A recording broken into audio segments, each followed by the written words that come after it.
120만 6,374건, 작년 한 해 미국 정부와 기업이 발표한 해고 건수입니다. 이건 2024년과 비교해 무려 58% 늘어난 수치이고요. 2008년 전 세계를 뒤흔든 글로벌 금융위기 당시 해고 건수와 맞먹는 수준인데요. 대체 미국에 무슨 일이 일어나고 있는 걸까요?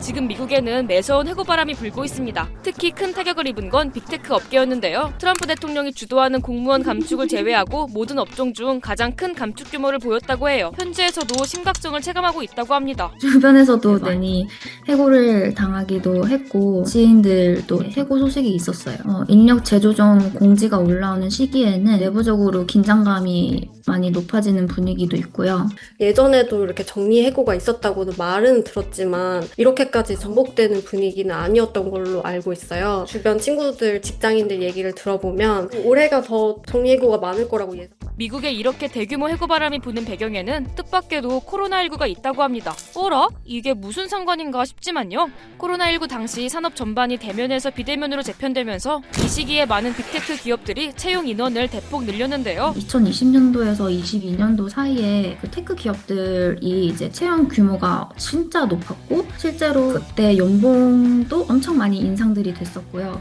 그때 너무 커져버린 조직을 요즘 정리하고 있는 거 아니냐는 의견이 나오고 있어요. 팬데믹 이후에 좀 과잉 채용돼 있던 그러한 정상화되는 과정이라고 볼 수도 있어요. 실제 성장이 예상에 좀 미치지 못하면서 이를 이제 조정하고 있는 상태인 것 같고요. 그런데 빅테크 기업들이 요즘 엄청난 위기를 겪고 있는 거냐 하면 그건 또 아니잖아요. 그런데도 이렇게 많은 사람을 자르고 있다는 건 빅테크 기업들에게 다른 꿍꿍이가 있는 거라는 추측도 나옵니다. 기업 경영이 어려워지니까 사람을 줄인 건데 지금 발생하는 해고는 기업에서 사람이 필요 없어졌기 때문에 AI 때문에 해고하는 것이고 앤디 제시 아마존 CEO도 내부 문건을 통해 AI가 일을 하는 방식을 바꾸면서 회사의 전체 인력이 줄어들 것이라고 언급하기도 했는데요. 2년 전까지만 해도 아직 AI가 불편하다 아니면은 뭐 사람을 대체할 능력이 안 되는 것 같다라고 하는데 요즘은 진짜 단순 반복 작업뿐 아니라 좀 일정 수준 이상의 분석이나 콘텐츠 제작, 코딩 작업 이런 것까지 다 가능하기 때문에 기업 입장에서는 이거를 적극적으로 도입하려고 하는 게 자연스러운 것 같고요. 실제로 최근엔 단순 응답을 넘어 인간처럼 능동적으로 작업을 하는 AI 에이전트 모델이 속속 출시되고 있고요. 인공지능을 업무에 도입한 회사들의 생산성이 높아졌다는 조사 결과도 등장하고 있어서요. 기업 입장에서는 사람보다 인공지능을 쓰는 게 더 낫다는 판단을 내리고 있다는 겁니다. 24시간 일을 해도 지치지 않고 감정 소모도 없고 생산성은 인간보다 10배, 100배로 늘어나니까 테크를 넘어서 다양한 업종으로 상당히 확산될 확률이 크다 이렇게 볼 수가 있겠습니다. 이런 상황이 이어진다면 조직 구조 자체에 어마어마한 변화가 일어날 거라고 하는데요. 그러면 소위 말해서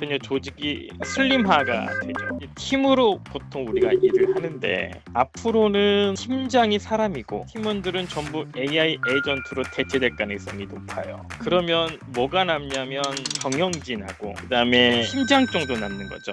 그러다 보니 회사와 소수 경영진은 돈을 잘 벌더라도 다수의 근로자들은 일자리를 잃고 돈을 벌지 못하는 양극화 현상이 심해질 수 있다는 우려가 미국 내에서도 나오고 있습니다. Who is pushing this revolution in technology? It is the richest people in the world.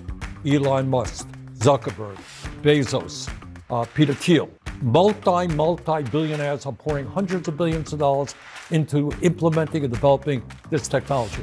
What is their motive? You think they're staying up nights worrying about working people and how this technology will impact those people? They are not. 또 AI의 여파로 일하는 중산층이 줄어들면 시장 전반이 위축될 수 있다는 경고도 나오고 있는데요. 중산층의 소비 심리가 위축되면 물건을 사지 않으니 기업도 어려워지고 중산층이 내는 세금이 줄어들다 보니 정부의 재정 상태도 악화될 수 있다는 겁니다. 문제는 이런 새로운 변화에 대해 사회가 아직 충분히 대비하지 못하고 있다는 건데요. 대공황 때나 또는 IMF 때나 고령화 이슈 때문에 조금씩은 사회적인 안전망을 만들어낸 건데 지금 나타나고 있는 AI로 인한 일자리 감소 문제는 인류가 예측하지 못했던 문제예요. 이에 대한 사회적인 준비가 필요한데 그걸 잘 준비가 안 돼 있다라고 봅니다. 이건 한국도 마찬가지고 미국도 마찬가지고 유럽 쪽도 마찬가지입니다. 현재. 해고 칼바람이 불고 있는 미국. 극단의 효율성을 추구하는 기업들의 움직임부터 AI 발전의 가속화까지 시대의 변화를 단적으로 보여주고 있는데요. 과연 미국은 이 위기를 극복할 수 있을까요? 또 우리는 어떤 준비를 해야 할까요? 여러분의 생각을 댓글로 남겨주세요.